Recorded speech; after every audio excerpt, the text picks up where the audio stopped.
night tomorrow. So we're still going to get some pretty warm weather in Alabama. And you're right there, Jennifer. I am in Alabama. Just barely on the Alabama side of the Chattahoochee River. And it is the Chattahoochee that divides Alabama from Georgia.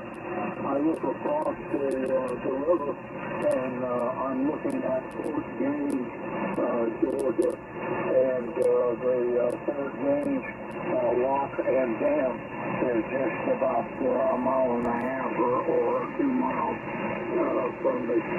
Anyway, that's where I am, is in Alabama. And to the question of the day, you know, I